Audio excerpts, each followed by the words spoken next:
Good morning friends, welcome to morning news. నేతపల్కు news channel సమర్పించేటువంటి morning న్యూస్కి మీ అందరికి స్వాగతం తెలియజేస్తున్నా. నేను మీ కోటికే రామ్మోహన్. తెలంగాణ రాజకీయాలు అయితే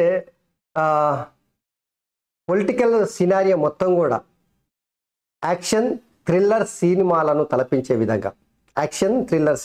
తలపించే విధంగా రాష్ట్ర రాజకీయాలు అయితే కనిపిస్తూ ఉన్నాయి. కాంగ్రెస్ పార్టీ నిన్న మేడిగడ్డ పోయి ఆ మేడిగడ్డ ప్రాజెక్టు సంబంధించి చిట్టా మొత్తం ఆ పగుళ్ళు కావచ్చు, కేసీఆర్ దంద కావచ్చు, అవినీతి కావచ్చు, అక్రమాలకు కావచ్చు, కాళేశ్వరం బలైందని చెప్పేసి వాళ్ళు నిరూపించారు. ఇంకోవైపు ఏమో కేసీఆర్ అసెంబ్లీకి వెళ్ళడానికే కాలు ఇబ్బంది పెడుతుంది, కాలు తిరిగిపోయిన తర్వాత చికిత్స చేసుకున్న తర్వాత రాలేనని చెప్తాడు. కానీ నల్లగొండ పోయిండు. నల్లగొండల బహిరంగ సభ నిర్వహించండి. దాని నుంచి ఏం బిక్తున్నారా సన్నాసులారా, జనాలు ఏ భ్రమల పడిపోయారో, నన్ను ఓడగొట్టిరి, గాళ్ళని గెలిపించిరి, ఇప్పుడు చూడురి కరెంటు వస్తలేదు, నీళ్ళు వస్తలేవు, అగుడగుడు ఆగమాగం. ఇక మళ్ళా బీఆర్ఎస్ సర్కారు అంటే కేసీఆర్ ముఖ్యమంత్రి అయితే తప్ప తెలంగాణను ఎవరు కాపాడారని చెప్పేసి ఏతులు పడ్డాడు నల్గొండలో పోయి. కానీ ఇక్కడ అర్థం కావాల్సినటువంటి విషయం ఏంటంటే రేవంత్ రెడ్డి పదే పదే ఎస్ మాజీ ముఖ్యమంత్రి కేసీఆర్ గారు అసెంబ్లీకి రండి, మీరు ఏదైతే ఇరిగేషన్ ప్రాజెక్టులలో అవినీతి అక్రమాలు మొత్తము ఇప్పటికే బయట పెట్టినాం, దాని మీద సమాధానం వచ్చి జవాబు చెప్పుర్రి. ఎందుకు ఏడ నొప్పి అవుతుంది మీకు జవాబు చెప్పనికే? మీరంతా శుద్ధపూసలు అయితే, నిజంగానే మీరు సత్య హరిశ్చంద్రులు అయితే అసెంబ్లీకి రా, అసెంబ్లీలో వచ్చి ఇక నువ్వు సత్య హరిశ్చంద్రుడు అని చెప్పేసి నిరూపించుకో అని చెప్పేసి వ్యూహాత్మకంగా తెలివిగా పదే మొన్న అసెంబ్లీ సమావేశాల సందర్భంగా హరీష్ రావుని అట్లనే అసెంబ్లీకి రమ్మని మీ మామని అని చెప్పేసి అరుచుకున్నాడు. ఇప్పుడు రేవంత్ రెడ్డి కేసీఆర్ అసెంబ్లీకి వస్తే రేవంత్ మాస్టర్ ప్లాన్, బీఆర్ఎస్ చిత్తా, కాంగ్రెస్ పట్టా బరాబర్. కేసీఆర్ ఒకవేళ అసెంబ్లీకి గట్టనే వచ్చిండు అనుకోర్రి, రేవంత్ రెడ్డి ప్రతిపక్ష నాయకుడిగా ఉన్నప్పుడు కేసీఆర్ ముప్పు తిప్పలు పెట్టి 3 చెర్ల నీళ్ళు ఎట్లయితే దాపిండో ఖచ్చితంగా రేవంత్ రెడ్డి కూడా గదే విధంగా ఏమనుమానంలే కేసీఆర్ని ఇరుకున పెట్టి తందాన మొత్తం ఒక సప్పట్లు కొడితే ఆ సప్పట్ల ధ్వనులు ఎట్లయితే విరజిల్తాయో గట్లా కేసీఆర్ని ఆడుకోవడానికి పావులు కలుపుతున్నట్టు సమాచారం. కేసీఆర్ పసిగట్టేండు గది. ఇగో నేను అసెంబ్లీకి వస్తే ఇక నన్ను ఏదో రకంగా ఆంధ్రప్రదేశ్ అసెంబ్లీలో చంద్రబాబు నాయుడిని ఎట్లయితే అవమానించారో నేను పోతే కూడా గట్లనే అవమానిస్తుండొచ్చు, పోవద్దురా నాయన, నీ అమ్మాయి కొడుకులు ఎంతకైనా తెగిస్తారు, పోతే మంచిగా ఉండదు అనుకున్నాడేమో. కానీ అసెంబ్లీ కోడు నేను జనాల దగ్గరనే పోతా అంటే ఓ ముఖ్యమంత్రి 2 సార్లు ప్రజలు గెలిపించుకున్నారు.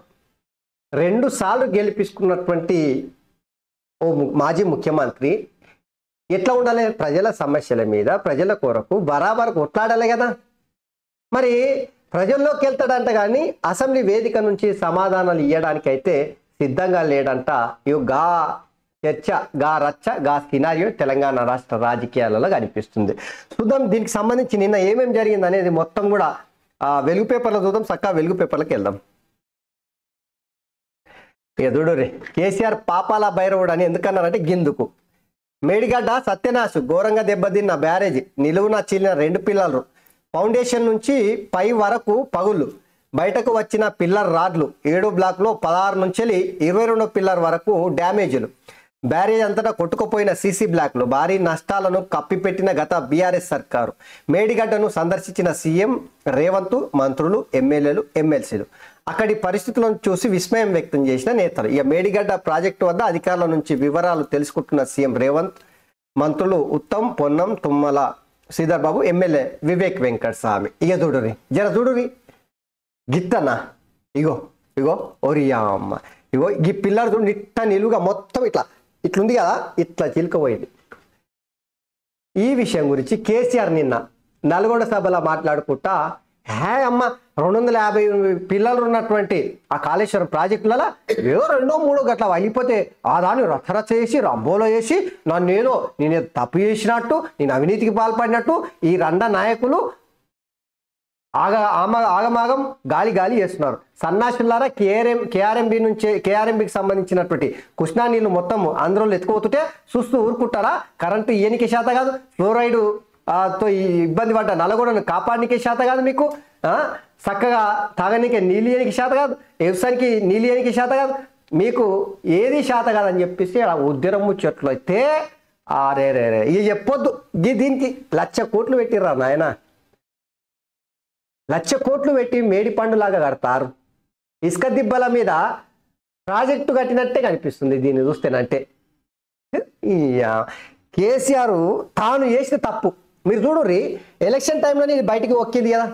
ఆ పొక్కినప్పుడు మొత్తం బలగాలను పెట్టి కనీసం కాళేశ్వరం ప్రాజెక్టులను కూడా సందర్శించకుండా ఏ ఒక్కరు కూడా అటువైపు కన్నెత్తి చూడకుండా ఎన్ని కుట్రలు ఎన్ని కుతంత్రాలు చేసిండు చూసినాం కదా.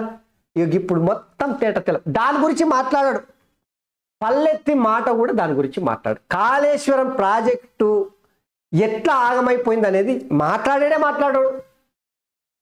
కట్టినెంబడైందట, ఇసుక దిబ్బల మీద కట్టినట్టే ఉందట కదా, ఏమీ లేదు. అమాంతం తీసుకొని ప్రజల సంపదను అట్లా ఆగం చేసేసిండు. మీరు చూడురి అంత చావు నోట్లో తలకాయ పెట్టి రాష్ట్రం తెచ్చినా అని ఇంకా ఎన్ని రోజులు చెప్తావు? ఇప్పటికే 10 ఏళ్ళు రాష్ట్రాన్ని పాలించి సర్వనాశనం చేసినావు, మళ్ళీ అబద్ధాలు చెప్పడం స్టార్ట్ చేసినావు. సత్య హరిశ్చంద్రుడివే అయితే శాసనసభలో చర్చకు ఎందుకు రాలే? మీరు చేసిన నిర్వాహకంపై సభలో ఆధారాలతో సహా బయట పెట్టినాం. మేడిగడ్డకు రావాలని మా మంత్రి లేఖ రాశారు. మీకు 11వ తేదీపై అభ్యంతరం ఉంటే మీరు చెప్పిన తేదీనే వెళ్దామని చెప్పాం. కాలు విరిగిందని అసెంబ్లీకి రాని కేసీఆర్ నల్లగొండ సభకు మాత్రం ఎట్లా వెళ్ళిండు? కేసీఆర్ అనే వ్యక్తి గుర్తుపెట్టుకోర్రి, ప్రజల కోసం ఆయన నాయకుడు కాదు. తాను పదవి పొందాలి, తాను రాజకీయం చేయాలి, తాను అధికారం కుర్చీ మీద కూర్చోవాలి, సంపద సంపాదించాలి, కుటుంబాన్ని అన్ని పదవులు కుటుంబానికి అప్పచెప్పాలి. అందుకోసం రాజకీయాలు చేస్తున్నాడు. ప్రజల కోసం చేసినోడు గిట్లుంటాడా? ప్రజల కోసం నిజంగానే ఎవడైతే రాజకీయ నాయకుడు ఉంటాడో అసెంబ్లీ వేదిక నుంచి ప్రజల సమస్యల్ని ప్రశ్నిస్తున్నాం. 2 సార్లు ముఖ్యమంత్రి అయ్యాడబ్బా, 10 ఏళ్ల పాటు ముఖ్యమంత్రి చేసినటువంటి వ్యక్తి గిట్లా తప్పించుకొని తిరుగుతారు. మేడిగడ్డ బ్యారేజీ వద్ద నెర్రలిచ్చిన పిల్లర్ను పరిశీలిస్తున్న సీఎం. గిట్ల ఇరుస అరబైని ఏం తుమ్మ తాకట్లా పనిచేసిండ్రు అన్న. గింత పెద్ద ఇంజనీరా 80,000 పుస్తకాల స్థారాన్ని ఓడ్చి పట్టుకొని ఆ ఇంజనీరింగ్తోన ఈ మేడిగడ్డ కడితే దుబ్బ మీద మట్టితో కట్టిన మట్టి పేలల్లాగా కూలిపోతున్నాయి. ఇగో పనికిరాదంట చూడుర్రి, మేడిగడ్డ ప్రాజెక్టు కథమేనంట. 1,000 కోట్ల రూపాయలు ఆగమే. మహిమ కేసీఆర్ మహిమ. నల్లగొండకు కాదు, దమ్ముంటే అసెంబ్లీకి రా, నీ దోపిడికి కాళేశ్వరం బలైంది. కేసీఆర్ పై సీఎం రేవంత్ రెడ్డి ఫైర్. కుర్చిపోగానే కృష్ణా నీళ్లు ఫ్లోరైడ్ గుర్తుకొచ్చినాయా? ఇరిగేషన్లో అన్ని పాపాలకు నువ్వే కారణం. 94,000 కోట్లు ఖర్చు పెట్టి 1,00,000 ఎకరాలకు కూడా నీళ్ళు ఇయ్యలే. 1,00,000 ఎకరాలకు నీళ్ళు ఇస్తామని 1,00,000 అబద్ధాలు చెప్పిండు. ఇక కాళేశ్వరం ప్రాజెక్టు అవినీతి సొమ్మును కక్కిస్తాం, ఎల్ఎన్టీపై రెవెన్యూ రికవరీ యాక్ట్ ప్రయోగిస్తామని చెప్పేసి ఇక రేవంత్ రెడ్డి అయితే నిన్న గట్టిగానే అరుచుకున్నాడు అనుకోరాదు. వాళ్ళు మేడిగడ్డ మొత్తం సందర్శించారు. వాళ్ళతో పాటు communist MLA Kunamneni Sambasivarao, MIM పార్టీకి సంబంధించిన ఎమ్మెల్యేలు కూడా పోయి చూసిరు. అంతా కేసీఆర్ బండారం మొత్తం బయటపడ్డది నిన్న మొత్తం అయితే. సో ఏది ఏమైనా కూడా కేసీఆర్ నిర్వాహకం, కేసీఆర్ రాజకీయం తెలంగాణ ప్రజలు అయితే పసిగట్టారు. అంతా ఈ కేసీఆర్ అనేటోడు ఖాళీ పదవుల కోసం అధికారం కోసం పాకులాడతారు తప్పిస్తే ప్రజల కోసం పనిచేసే వ్యక్తి కాదు. తిమ్మిని బమ్మిని తిమ్మి మసిమూసి మారేడుకాయ వేసుట్ల బోర్లేసుట్ల ఎల్లెల్కలేసుట్ల కేసీఆర్ మించినటువంటి రాజకీయ నాయకుడు ఈ దేశంలో ఇంకెవ్వడు ఉండడని చెప్పేసి తెలంగాణ ప్రజలు పసిగట్టే కాంగ్రెస్ పార్టీని గెలిపించారు. ఇక లజ్జ తెచ్చుకొని సిగ్గు తెచ్చుకొని నాయకులు ఇంకా ప్రజల కోసం కొట్లాడుతున్నట్టు కలరింగ్ ఇస్తే నమ్ముతారా? ఒడిచిపోయింది. నాకు తెలిసి బీఆర్ఎస్ పార్టీ పని ఒడిచిపోయింది. నిన్న నల్లగొండ ఆ సభ అనేది కేవలం పార్లమెంట్ ఎన్నికలలో లబ్ధి పొందడానికి. ఎందుకంటే దక్షిణ తెలంగాణలో బీఆర్ఎస్ పార్టీ తూర్చుకోట్టుకుపోయింది. రేపు పార్లమెంట్ ఎన్నికల్లో గట్లనే ఒకటో రెండో ఏమైనా గెలవడానికి ప్రయత్నం చేయడానికి పనికొచ్చే సభ తప్పిస్తే ప్రజల కోసం పెట్టినట్టు ఫ్లోరైడో లేదంటే కరెంటు కోసమో నీళ్ళ కోసమో కేసీఆర్ సభ పెట్టినంటే తెలంగాణ ప్రజలు ఎవరు నమ్ముతలే. సంటి పిల్లాన్ని అడిగినా గదే చెప్తాడు, కేసీఆర్ని ఎవరు నమ్ముతారా బాయ్? కేసీఆర్ నంగనాచి రాజకీయాలు చేసుట్లా ఆయనకు మించినటువంటి దిట్ట ఎవడుంటాడు? అసలు ఇప్పుడు ప్రస్తుతం బీఆర్ఎస్ పార్టీ పరిస్థితి ఎట్లుంది? ఏమిట్లకేం లేకుంటే కానీ ఏడావిడుదనే వెంకటమ్మ అన్నదంట. ఏం లేదు, ఓడిచిపోయింది కథ. ఈ దాని నుంచి బయటపడడానికి కుయుక్తులు, స్టన్నింగ్లు, గిన్నింగ్లు అంతా ప్రయోగిస్తున్నారు. సో అది నల్లగొండ సభకి ఎట్లా పోతావు రాబాయ్, నువ్వు అసెంబ్లీకి రా అని చెప్పేసి రేవంత్ రెడ్డి నిన్న కేసీఆర్ నడుచుకున్నాడు. మేడిగడ్డకు బీఆర్ఎస్ బీజేపీ దూరం. టూర్ రోజే నల్లగొండ సభ పెట్టుకున్న బీఆర్ఎస్ ముందు వెళ్దామన్న బీజేపీ ఎమ్మెల్యే, తర్వాత వెళ్ళబోమని ప్రకటన. బీజేపీ వాళ్ళు దూరం ఉన్నారు. ఢిల్లీ బార్డర్లలో రైతుల రణం. సిటీలోకి రాకుండా అడ్డుకున్న పోలీసులు. బారికేడ్లు, కంచెలతో రోడ్లు బ్లాకు. ట్రాక్టర్లతో తొలగించిన రైతులు. టియర్ గ్యాస్, వాటర్ క్యాన్లను ప్రయోగించిన పోలీసులు. శంభు సింగు బార్డర్లలో ఉద్రిక్తారంట. సో ఢిల్లీ చలో మార్చ్ సందర్భంగా పంజాబ్ హర్యానా సరిహద్దు శంభు వద్దకు భారీగా చేరుకున్న రైతులు. సో ఢిల్లీ బార్డర్లలో అయితే రణరంగంగా మారినాయంట రైతుల ఉద్యమాలతో. 3 చట్టాలకు వ్యతిరేకంగా అప్పుడు టికాయత్ నాయకత్వంలో కూడా గిట్లనే పెద్ద ఎత్తున రైతులు ఉద్యమం చేశారు. ఆ తర్వాత ఆ 3 చట్టాలను కేంద్ర ప్రభుత్వం ఉపసంహరించుకున్న తర్వాత సద్దుమణిపోయింది. మళ్ళొక్కసారి చలో ఢిల్లీ కార్యక్రమానికి రైతులు పిలుపునియడం. గత వారం రోజుల నుంచి జరుగుతున్న పరిణామాలు చూస్తుంటేనంటే కేంద్ర ప్రభుత్వం కొంత జంకుతున్నట్టే కనిపిస్తుంది. ఎందుకంటే రైతుల ఉద్యమంతో కేంద్ర ప్రభుత్వం పైకి ఖచ్చితంగా ఓ మచ్చబడే అవకాశం ఉంటుంది. కాబట్టి ఖచ్చితంగా బీజేపీ ప్రభుత్వం ఏదో ఒకటి చేసి రైతుల ఉద్యమాలు ఎందుకు చేస్తున్నారనే దాని విషయం మీద చర్చించి సానుకూలంగా నిర్ణయం తీసుకుంటే మంచి ఉంటుంది ఎన్నికల సమయంలో. మేడిగడ్డకు పీకెనికే పోయినావా? అక్కడ తోకమాట ఏమైనా ఉన్నదా? సీఎం రేవంత్ పై కేసీఆర్ వ్యాఖ్యలు. 250 పిల్లలలో 2-3 కుంగినాయి అంతే. మమ్మల్ని బదనం చేస్తారా? మిమ్మల్ని బతకనీయం, వెంట పడతాం, వేటాడతాం. అసెంబ్లీ తర్వాత మేడిగడ్డకు మేము కూడా పోతాం, మీ బండారం బయట పెడతాం. జనం ఏ భ్రమలో పడ్డారో పాలిచ్చే బర్రెను అమ్మి దునపోతును తెచ్చుకున్నారు. అప్పట్లో తాత్కాలిక సర్దుబాటు కోసమే కృష్ణా జిల్లాలో వాటను ఒప్పుకున్నామని చెప్పేసి వెల్లడిచ్చాడు. సో ఏదేమైనా కూడా మేడిగడ్డకు పీకనికే పోతున్నారా అని చెప్పేసి ముఖ్యమంత్రిని, ఎమ్మెల్యేలను, మంత్రులను పట్టుకొని కేసీఆర్ అంటున్నట్టు ఇక వాళ్ళ సంస్కారం గురించి ఇక కేటీఆర్, హరీష్ రావే చెప్పాలి ఇప్పుడు. ఎందుకంటే మొన్న మాజీ ముఖ్యమంత్రి రండ పనికి పోయి తెలంగాణ నాగం చేసిందని రేవంత్ రెడ్డి అన్నాడుగా. అందుకని మొత్తం మీద అయితే కేసీఆర్ నిన్న పీకనికి పోయిరా అని చెప్పేసి మాట్లాడడం అనేది నిజంగా హాస్యాస్పదం. ఇది ఇక జనం ఏ భ్రమలో పడ్డారో పాలిచ్చే బర్ర నమ్మి దున్నపోతుని తెచ్చుకున్నారని అంటున్నాడు. సో నిజంగా చెప్పాలంటే జనాలు భ్రమల పడ్డారు. ఇక వీళ్ళు భ్రమల నుంచి బయటకు వస్తలేరు. కుర్చీ మీద ఇంకా మేమే కూర్చున్నాం అనుకుంటున్నారు. బండకేసి కొట్టిరా నాయన మిమ్మల్ని. ఒక్కరు కాదు, సమస్త తెలంగాణ జనం మొత్తం బండకేసి కొడితే అరే జనమే భ్రమలు ఉన్నారని వీళ్ళు భ్రమల్లో బతుకుతున్నారు. సోరీ అమ్మ కేసీఆర్ గారు, ఈనేటోళ్ళకు ఇజ్జత్ లేదని ఎందుకు అనుకుంటున్నావు? చెప్పేటోనికి తెలివి లేకపోవచ్చు కానీ ఈనేటోనికి ఇజ్జత్ అవుతుంటుంది. జర్ర సోయి పెట్టుకొని మాట్లాడరు. కుర్చీ పోయింది మీకు, ఇంకా కుర్చీ మీదే కూర్చున్నాం అనుకుంటున్నారు. జనాలు భ్రమల్లో లేరు, జనాలు బండకేసి కొట్టిరు మిమ్మల్ని. మీరే భ్రమల్లో బతుకుతున్నారు. మళ్ళీ వస్తాము, తిరిగి వస్తాము, కూల్చేస్తాము, చేస్తాము, ఇది చేస్తాం, మా అంత పోటు మనగాళ్ళే లేరని మీరు భ్రమల్లో బతుకుతున్నారు. ఆ భ్రమల నుంచి బయటికి రండి జరా. సో తోకమట్ట ఏమైనా మేడిగడ్డకు పీకనికి పోయినా అంట. ఏం చేసినావు కేసీఆర్ గారు? ఆగం చేసినావు కదా తెలంగాణను. ఇంకా ఏం అనిపిస్తలే, లజ్జ అనిపిస్తలే మాట్లాడనీకే. జగన్ కృష్ణా నీళ్లు తీసుకెళ్తుంటే కేసీఆర్ ఏం చేసిండు? ప్రాంతీయ విద్వేషాలు రెచ్చగొట్టేందుకే కేసీఆర్ నల్గొండ సభ. కిషన్ రెడ్డి ఎంపీ ఎలక్షన్ కోసమే కాంగ్రెస్ బీఆర్ఎస్ జలరావి చేయాలని చెప్పేసి ఫైర్. సో కిషన్ రెడ్డి చేసినటువంటి వ్యాఖ్యలు ఇక్కడ మనం స్పష్టంగా చూడొచ్చు. జగన్ ఆంధ్రప్రదేశ్ ముఖ్యమంత్రి సీఎం జగన్మోహన్ రెడ్డి నీళ్ళని ఎత్తుకోతుంటే కేసీఆర్ ఏం చేసిండని చెప్పేసి ఇక కిషన్ రెడ్డి ఇక్కడ మాట్లాడుతూ ఉన్నాడు. ఈ మంత్రాల నేపథ్యంతో ఇద్దరి దారుణాతే తల్లిని కొడుకును రాడుతో కొట్టి చంపిన నిందితులు. అమ్మ చూడు,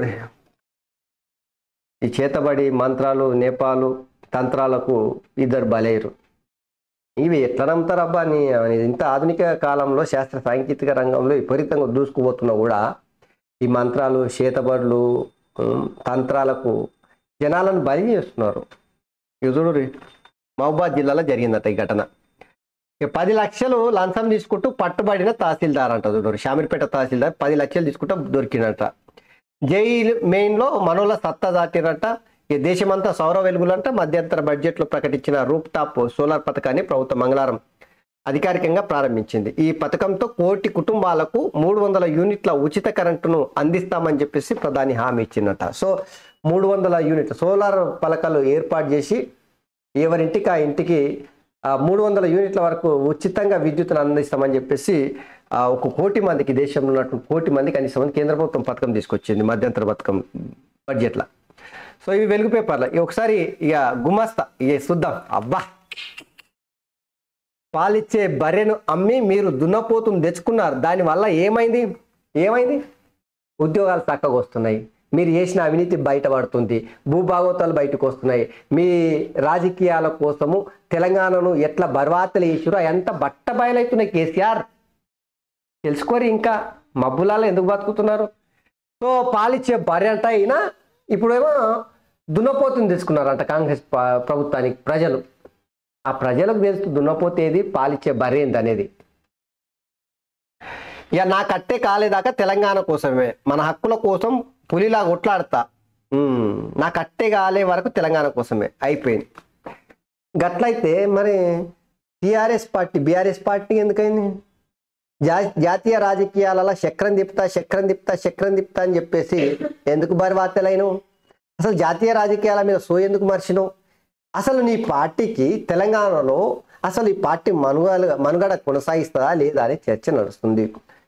ఈ పార్టీ బతుకుడే కష్టమనేటువంటి చర్చ నడుస్తున్న వేళ ఇగో నా కట్టే కాలేదాకా తెలంగాణ కోసమే, మన హక్కుల కోసం పులిలా కొట్లాడితే అసెంబ్లీలో పులిలా గర్జించవచ్చు కదా. అసెంబ్లీ కోతనంటే ఇక సారు చేసినటువంటి బండారం మొత్తం బట్ట బయలైతే తెలంగాణ ప్రజలు ఎక్కడ రాళ్లతోన, కట్టెలతోన, గుత్తుపలతోన ఎంబడించి పొల్లిచ్చి కొడతారు అని చెప్పేసి భయం చుట్టుకున్నది సార్కి. సో అయినా సార్కు ఇంత కూడా నా కట్టే కాలేదాకా తెలంగాణ కోసమే కొట్లాడుతా అంటున్నాడు కదా. మన్నుల తిప్పి కొట్టి దంచిన కూడా నా మీసాలకు మన్న అయితే అంటలేదా అని అన్నాడట వెనకడికి ఇవ్వడం. గట్ల కేసీఆర్కి ఇంకా మేలుకుంట లేడాబా. చూడు నల్గొండ సభలో కేసీఆర్ రణ గర్జన, నీళ్లు లేకుంటే మనకు బతికేయలేదు, ఇది జీవన్మరణ సమస్య, ప్రాజెక్టులు కేంద్రానికి అప్పగిస్తే చిప్పపట్టి అడుకొని ప్రాజెక్టు అప్పగించిందే కేసీఆర్ అంటున్నారు. ఇది ఏనబ్బా తిరకాసు, నిజంగా నాకు అర్థమైతలేదు. కేసీఆర్ రాజకీయాలు చూడు ఎట్లుంటాయి. బోర్లు వేస్తాడు, ఎల్లెంటికలు వేస్తాడు, ఏదైనా వేస్తాడు, కేసీఆర్తోనే సాధ్యం అది. కానీ ఒక విషయం గుర్తుపెట్టుకోండి ప్రజలారా, కేసీఆర్ బోర్లు వేస్తాడు, ఎల్లెంటికలు వేస్తాడు, తిమ్మిని బమ్మి వేస్తాడు, బమ్మిని తిమ్మి వేస్తాడు. ఇక మనం తెలంగాణ భాషలో చెప్పుకుంటాగా, పొట్టోని పొడుగోడు కొడితే పొడుగోన్ని పోచమ్మ కొట్టిందంట. ఇప్పుడు కేసీఆర్ అందరిని కొట్టినా నాయంత పోటు మనాడు లేదంటున్నాడు. తాను ధన్యవాడైతే తలధన్యవాడు వస్తాడు అంటగా. ఇగో కేసీఆర్ జుట్టు నుంచి వచ్చినోడే రేవంత్ రెడ్డి. ఇక కేసీఆర్కి అది అర్థం కావాలి. కేసీఆర్ జుట్టు నుంచి వచ్చినటువంటి వ్యక్తే రేవంత్ రెడ్డి. నువ్వు ఒక్కటి ఇడిస్తే రేవంత్ రెడ్డి 10 ఇడుస్తాడు బా, అట్లుంటాయి. సో ఎన్ని చెప్పుకున్నా కూడా కేసీఆర్కి అయితే జీవన్మరణ సమస్యని ఇప్పుడు రాజకీయంగా చాలా కష్టం ఉంది. ఇక ఆ పార్టీని బతికించుకోనికే నల్గొండ సభ పెట్టింది అంతే. నీళ్ళదేందబ్బా, నీళ్ళదేంది? ఇప్పుడు నీళ్ళ గురించే కదా. ఇప్పుడు మేడిగడ్డ కావచ్చు, కాళేశ్వరం ప్రాజెక్టుల అన్నారం కావచ్చు, లేదంటే లక్ష్మీ బ్యారేజ్ కావచ్చు, కొండపోచమ్మ కావచ్చు, ఇవన్నీ ఉన్నాయి కదా. మరి ఇండ్లలో జరిగినటువంటి అవినీతి అక్రమాలకు సంబంధించి అసెంబ్లీలో చర్చ జరిగింది. నీళ్ళ గురించి కదా. నువ్వు చెప్పినట్టే 1 కోటి ఎకరాలకు నీళ్ళు ఇస్తాను అన్నావు, 1,00,000 ఎకరాలకు కూడా ఇవ్వలేమంట కాళేశ్వరంతోన. మరి దాని గురించి చర్చ జరిగినప్పుడు నిజంగా నీకు చిత్తశుద్ధి ఉంటే, ప్రజల మీద ఏమాత్రం నీకు మంచి అభిప్రాయం ఉంటే, ప్రజల కోసం నువ్వు కొట్లాడటం అయితే అసెంబ్లీకి పోవాలి కదా. పోడంట, కాళ్ళు నొప్పేందంట సార్కి. సో గిట్లా సార్ చెప్పులు రైతులు కాళ్ళకు కూడా ఉంటాయంట. అయితే నిన్న ముచ్చట్లు చెప్తున్నాడు కేసీఆర్ గారు. ఏంటంటే రైతు బంధు అడిగిన వాళ్ళని చెప్పు తీసుకొని కొడతా అని చెప్పేసి కోమటిరెడ్డి వెంకటరెడ్డి, తీన్మార్ మల్లన్న అయితే అడిగేటోళ్ళని కాదు, వాళ్ళు చెప్పిన ఉద్దేశం వేరు. దాన్ని పట్టుకొని నిన్న రైతు బంధు గురించి అడిగితే చెప్పు తీసుకొని కొడతా అంటారు కొడుకులు నాయకులు. మీరు గుర్తుపెట్టుకోరి, రైతుల దగ్గర ఉండే చెప్పులు బందవస్తుంటాయి, రైతుల దగ్గర ఉండే చెప్పులు గట్టిగా ఉంటాయి. ఆ రైతులు కనుక ఆ చెప్పు మడత పెట్టి కొడితే ఎక్కడుంటారు మీరు? ఇగో మళ్ళా అటు ఆ రూట్ నుంచి వస్తాడు. సో ఎటు పోయి రాజకీయాలలో ఒకటి ఉంటుంది, ఎప్పుడైనా ప్రత్యర్థి ఏదైతే వ్యూహాన్ని పన్ని అపోజిట్ లీడర్ మీకు విసురుతో అది ప్రజల కోణంలో ప్రజలకు తగిలేటట్టు విసురుతారు. దాన్ని కేసీఆర్ గట్టిగా పట్టుకున్నాడు. ఎంతసేపు ప్రజలతోనే కాంగ్రెస్ పార్టీని బదనాం చేసే కార్యక్రమం చేస్తాడు. అది నిన్న వేసాడు కానీ అది ఎక్కువ నాకు తెలిసినంత వరకు ప్రజల్లోకి పోలే. సో ఇక ఎంత చూడరు, ఒక్కడే కేసీఆర్ అంటేనే ఒకడు. ఈ పత్రికకు, ఈ సంసారి పత్రికకు, ఈ పనికి మాలిన దద్దమ్మ పత్రికకు, ఈ రండ పత్రికకు కేసీఆర్ తప్ప, కేసీఆర్ కుటుంబం తప్ప ఈ పత్రికలు ఇంకోటి కనిపించాడు. అంతే ఇక ఏడో చూసినా ఇక అంతే. ఇక బోనస్ బోగసు మరో గ్యారెంటీకి మంగళం అంట, జేఈలో జయకేతనం అంట, గురుకుల ఫలితాలు రహస్యం అంట, ఇక ఢిల్లీపై రైతు దండయాత్ర అంట, ఏపీకి రాజధాని కట్టేదాకా ఉమ్మడి రాజధానిగా హైదరాబాద్, మాకు రాజధాని లేనందున మరికొంతకాలం వెసులుబాటు ఇవ్వాలని కేంద్రాన్ని కోరుతాం. వైసీపీ నేత వైవి సుబ్బారెడ్డి కొత్త ప్రతిపాదన. సుబ్బారెడ్డి వ్యాఖ్యలు హాస్యాస్పదం. వేముల జూన్ 2తో ఉమ్మడి రాజధాని ముగింపైంది. సిగ్గులేదా జిడిగిందంటే నల్లగున్న చిన్నప్ప నాకెందుకు సిగ్గు అని అన్నదంట. ఇగో ఈ వైవి సుబ్బారెడ్డి ఉమ్మడి రాజధానిగా హైదరాబాద్ ఉండాలని చెప్పేసి కేంద్రాన్ని కొడతారట. సిగ్గు లేదురా భయ్, అక్కడ బ్రహ్మాండంగా రాజధాని కట్టుకునే అవకాశం ఉంటే చేతులు ఎత్తేసి శాతగాక చేతులు ఎత్తేసి ఇప్పుడు మళ్ళీ హైదరాబాద్ మీద పడతారు. అయినా తంతే లేవనోడు గిచ్చితే లేస్తాడా ఎప్పుడు? మీ ఆడ పార్టీ బతుకో చూసుకోరు జరా. రాజధాని కట్టకపోవడం వల్లనే నష్టం జరుగుతుందట. ఉంటుందో ఉడుతుందో అంటున్నారు, మరి చూసుకోరు జరా. మళ్ళీ హైదరాబాద్ మీద ఎందుకు పడ్డారు? సో మిత్రులారా, ఇవి ఈరోజు ప్రధానంగా దినపత్రికలో ఉన్నటువంటి వార్తలు. మీరు తప్పకుండా నేత పలుకు గ్రూప్ ఆఫ్ ఛానల్స్ని, స్వేచ్ఛ టీవీని సబ్స్క్రైబ్ చేసుకొని లైక్ చేసి, షేర్ చేసి, కామెంట్ పెట్టాలని చెప్పేసి విజ్ఞప్తి చేస్తూ ధన్యవాదాలు. Thank you very much.